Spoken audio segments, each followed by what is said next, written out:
Assalomu alaykum hammaga. Sherxon Mustaqillayev YouTube kanali kuzatuvchilari. Hali ko'p bo'lmaganda bir haftacha oldin yangi Traverse va yangi Damas'ni e'lon qilingani haqida sizlarga xabar berib, kompyuterda ko'rsatgandim rasm videolarini va mana bugun hali ko'p o'tmay, ya'ni bir haftacha o'tmay Damas yangilangan versiyasi avtosalonimizga, ya'ni Navoiy avtotexnika xizmat avtosaloniga yetib keldi. Sizlarga ko'rsataman, nimasi bor, nimasi yo'qligini tanishtiraman. Faqat bu pozitsiya eng birinchisi, ya'ni odam tashish uchun mo'ljallangan, ya'ni passajirning eng birinchisi bo'ladi. Bundan keyingi, ya'ni 3 ta pozitsiyasi bor. Bundan oldin 2 ta pozitsiyasi bor. Ular yuk tashish ekan, van varianti. Van menimcha ko'pchilikka qiziq bo'lmasa kerak, tak uni ham obzor qilamiz, hali nasib bo'lsa. Hozirgisi qisqasi 1.2 motorlikda eng arzoni, eng hamyonbopi bo'ladi. Aynan men o'zimga yoqdi, kecha haydab ko'rdim. Bugun ham haydab ko'rdim aytgancha. Yurishlari, toshishlari zo'r. Bu haqida yana gaplashamiz. Obzorni boshlayman. Keyingi obzorlarda xudo xolasa keyingi pozitsiyalari bo'ladi. Hozir farqini aytmayman, farqini bilaman. Hozircha aytmayman, sababi buni obzorni ko'rishimiz kerak. Keyingi obzorlarda farqlari bilan sizlarga birin-ketin tanishtiraman. Keyingi videolarni yo'qotmaslik uchun kanalimga obuna bo'lib, like bosib qo'yish esingizdan chiqmasin. Ketdi, endi boshlaymiz. Va nihoyat avtomobil bo'shadi. Oddiy aytganda, oldi to'la odam edi. Ekranda kadrlarni qo'yaman. Video olishim juda qiyin bo'ldi. Vaqtliroq chiqarmoqchi edim, lekin afsuski imkoniyati bo'lmadi, sababi odam ko'p video olishga qo'yishmadi. Har xil gapiraverishadi, so'raverishadi. Shu sababli kutdim odam kamayishini va nihoyat kamaydi. Endi videoni olsam ham bo'ladi. Qarshilarda passajirni variantini aytib o'tdim. Eng birinchisi to'liq nomi Damas Move passajirning 1.2, ya'ni bu motori LV0 pozitsiyasi, ya'ni bu oddiysi. LV0 bor, LV1 bor. 0 oddiysi, 1 yaxshilangan versiyasi. Aytdim, farqlarini keyingi obzorlarda aytamiz. Hozir faqat shuni ko'ramiz. Tashqi ko'rinishini ko'rishingiz mumkin. Oldini chiqqan. Eskisini uzunligini aytaman. Eskisini uzunligi 3495 edi. Yangisi 4425. Farqni ko'ryapsizlarmi? Anchagina farq bor. 40 santimetrdan ziyod farq. Ya'ni shu old qo'shilgani evaziga. Faralari olddan sekin-sekin boshlayveramiz. Galogen yoritishi yaxshi ekan, chunki kecha tunda biz haydab ko'rdik. Tumankasi ushbu pozitsiyada mavjud emas. Radiatorlari, konditsioner radiatorlari old qismini ko'rishingiz mumkin. Xo'p, kapot ochib ko'raylik birdaniga. Texnik xarakteristikani ham aytib o'taylik. Xo'p, 4 portionli 1.2 atmosferli injektorli motor. Miyalari ABS tizimi mana bu yerda joylashgan. Bu yerda предохранитель bloklari, tayda motor zashnigi bor va mana pastida konditsioneri joylashgan. Bu 1.2ligi 5 talik uzatmalar qutisi bilan jihozlangan, ya'ni 5 talik mexanika. Buni 1.5 ni olsalaringiz, unda 6 talik bo'ladi. Aytib o'tdim, konditsioner bor, eng prostoy bo'lsa ham, ABS ham bor. Xo'p, sekin bu yoqqa o'tamiz. Ballon razmeri bu pozitsiyada sakadiska bo'lmaydi. Mana shunaqa dizaynda bo'ladi. Chiroyli, kalpagi yo'q. Razmeri R14. Long ballonlar bilan jihozlangan ekan. Oldi amortizatorli. Brizgaviklari zavodskoy bor ekan. Oynalari, eshik dastasi bu pozitsiyada qora rangda, baka oyna tashqarisi ham qora rangda. Tepasida hech qaysida shoxi bo'lmaydi. Ichkarisini ko'rsatmay birinchi tashqarini ko'rib olaylik to'liq.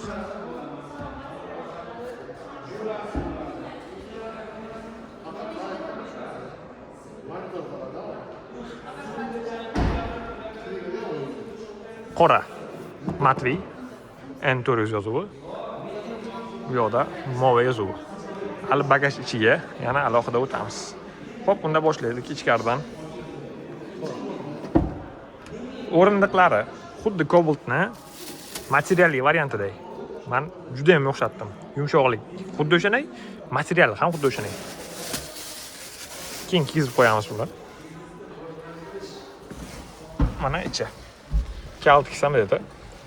Xo'p, eng prostoy pozitsiyani kalt shunday, qolganlarning kalti Cobalt'nikiga o'xshab ketadi. Bir xil emas, lekin deyarli o'shanday. Shunday knopkachalari bor, xuddi o'shanday ichkarisiga kirib chiqadi. chap qo'lim bilan biroz qiynalyapman. Rul blokировкаga tushirgan ekanlar. Ochildi blokировкаdan. Ruli elektrousilitel. Yengil, ko'pdan ham yengil, xuddi 12 kirlankidek. Rulda airbag bor, torpedkada airbag bor. Bu yerga kalit, tanga, telefon qo'yib qo'yish uchun joy, magnitofoni, bunga flashga qo'yib bo'lmas ekan, radio eshitsa bo'ladi yoki bluetooth ulasa bo'ladi. Mikrofoni bor ekan, demak gaplashsa ham bo'lar ekan. Deflektorlari ertalab biz isitish tizimidan foydalanib ko'rdik. Pechkasini shunday qilib birga qo'yib, mana shu rejimda, ya'ni 100 ga qaratib qo'ydik. Juda ham zo'r isitgan, isitishi bizga juda yoqdi. Isitishdan umuman muammo yo'q. Konditsionerni ishlatib ko'rganimiz yo'q, sababi ehtiyoj bo'lgani yo'q. Menimcha bu ham yaxshi ishlasa kerak. Xo'p, pastroqqa tushamiz. 12 vatt quvvatlagich. Bu yerda faqat quvvatlanadi, mana qaranglar. Bu prosta tiqib qo'yilgan. Sigaret yoqish uchun mo'ljallanmagan. Sigaret chekmaylar. Telefonlar qo'yish uchun yana joy. 5 talik mexanik korobka, aytib o'tdim. 1.5 olsalaringiz 6 talik bo'ladi. Zadniyning o'rniga ham 6 bo'ladi. Zadniysi xuddi Nexia'larday pastga ko'tarib birga urilsa, zadniga o'tadi. Ruchnoyi, ikkita podstakanlik va orqada ham narsa qo'yish uchun joy. Xohlaylasizlar, xohlaylar orqada o'tirganlar foydalanishi uchun. Bardachogi mana bu yerda joylashtirilgan kichkina bardachokcha. Hamma joyi qattiq plastik. Rul lekin qulay joylashtirilgan. Juda qulay. Bu yoq dvornikniki, bu yog'i chiroqlarni o'chirib yoqish. Farasi ham juda tez o'chadi. Men uchun amaliyat qilyapman, tez. Patvetgan ko'rishingiz mumkin, qizil rangda. BMW dizayn. Bizlar BMWlarning aksariyat dizaynida shunaqa bo'ladi. Powerchilari xuddi Cobalt'nikidek bitta bosib qo'ysanglar, bir tarafga 3 marta, bitta bosib qo'ysanglar, bir tarafga 3 marta o'chib yonar ekan. Kalitini ko'rsatdim. Rul tepaga pastga tushib chiqmaydi. Bundan keyingi pozitsiyalarni bilmadim hozircha. Bu pozitsiyada tushib chiqmaydi. Kolonkasi oldin ikkitada bor. Bu yoqda bitta, bittasi bu tarafda joylashtirilgan. Chiroqlarni bu yerdan o'chirib qo'ysalaringiz bo'ladi. Galogen chiroqlar. Tepan kaziroq tushirib qo'ysalaringiz bo'ladi. Sifati ham ancha yaxshi. Oynasi yo'q ekan. Bu yoqni ko'raylikchi. Bu yoqda oynasi yo'q ekan. Mana yozib qo'yibdi, airbagi bor. Chapachasiga o'tirma deb. Obshivkalari biroz oddiyroq ekan. Xo'p, sekin ikkinchi qatorga o'tamiz. Narxini o'z boshlanishida ko'rsatdim ham, yana aytib ketaman. Bu pozitsiya 139.675.000 so'm. Burilish chiroqlari kriloda. Xo'p, qo'shimcha o'rindiqcha yoki eshikcha orqaga o'tib ketish uchun va mana bu yoqda o'rindiqlari xuddi oldinday. Material rangi menga yoqdi. Bundan keyingi 1.5 larning materiali bunaqa emas ekan, qora ekan. Lekin menimcha qimmatga bunaqa material ishlasa zo'r bo'lardi. Sababi qanaqadir yaxshiroq tuyulyapti menga. Yig'ishtiraman. Ikkinchisini yig'ishtirishga mana bu yerda mana ilchakchasi bor. Shunday ko'tarasizlar, mana ko'tarilar.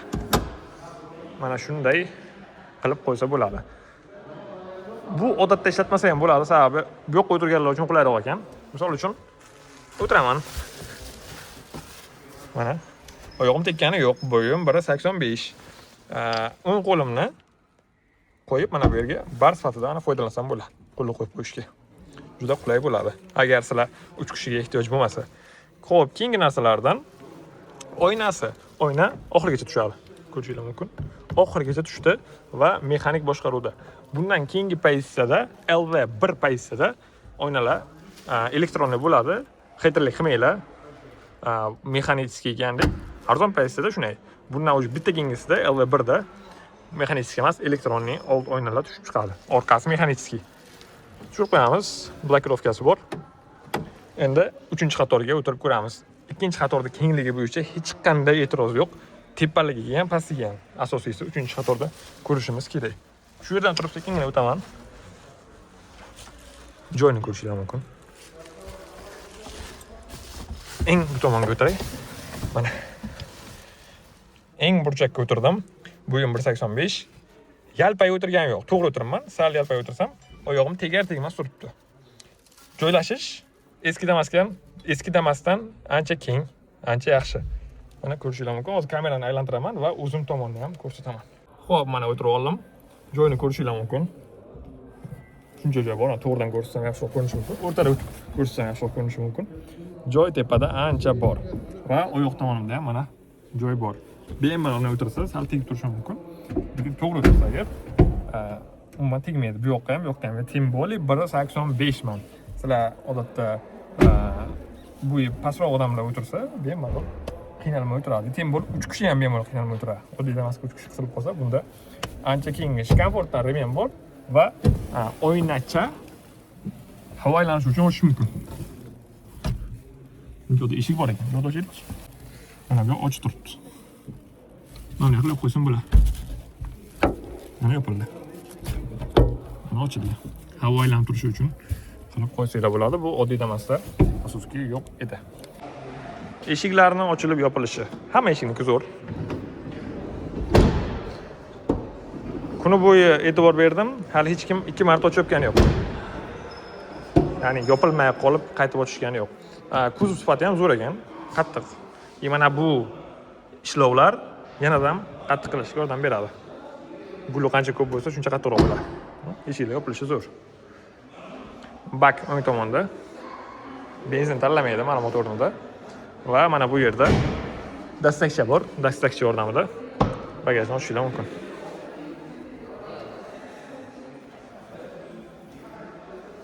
Joyini ko'rdingizlar. Qancha ko'p joy bor.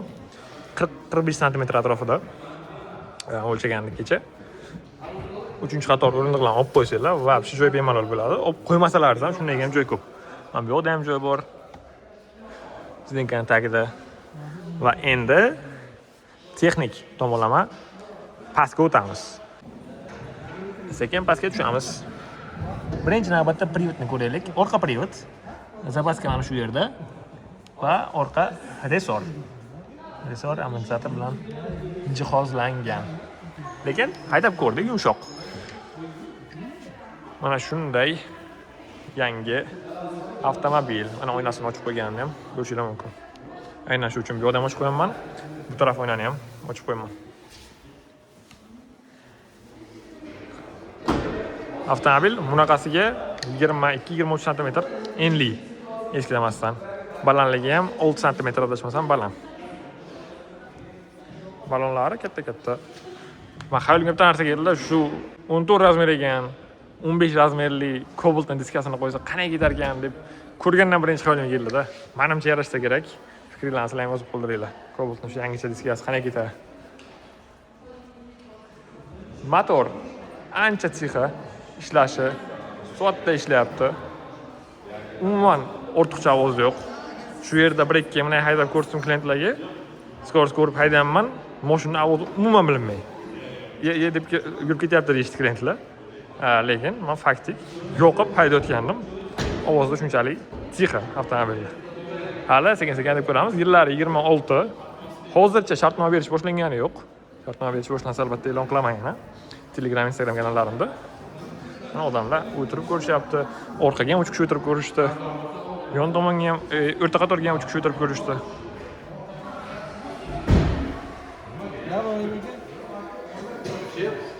Assalomu alaykum, yaxshimisiz? Rahmat. Rahmat.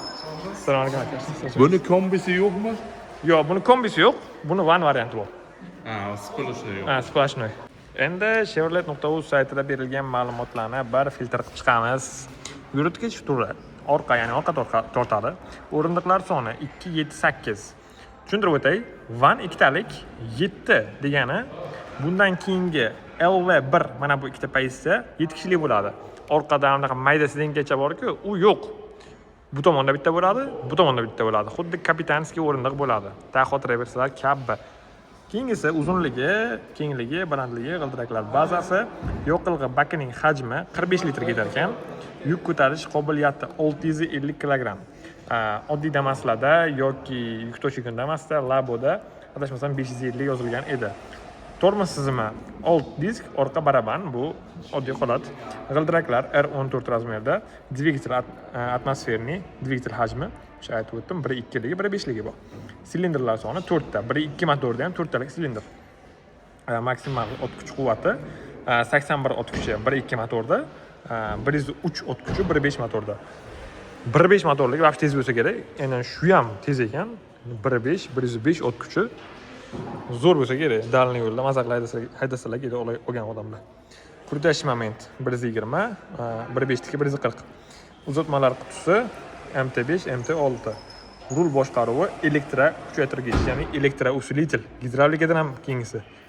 Damas 1 mexanika edi. Mexanikadan birdaniga elektrousilitelga o'tgan.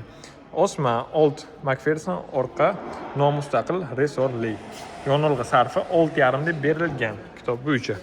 Kitob bo'yicha 6,5 berilgan. Menimcha komissiya kerak, sababi motor ekonomishniy, injektor motor.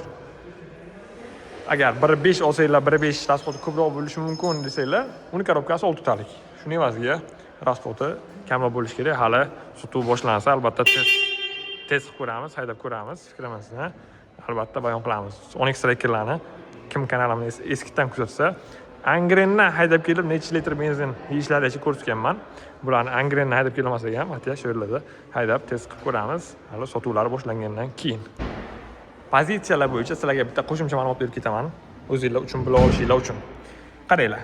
1.5 larga ahamiyat bermanglar. LV0, LV0, LV1, LV1. Ya'ni 1.2 likda LV0 bilan 1.5 likda LV0 deyarli bir xil.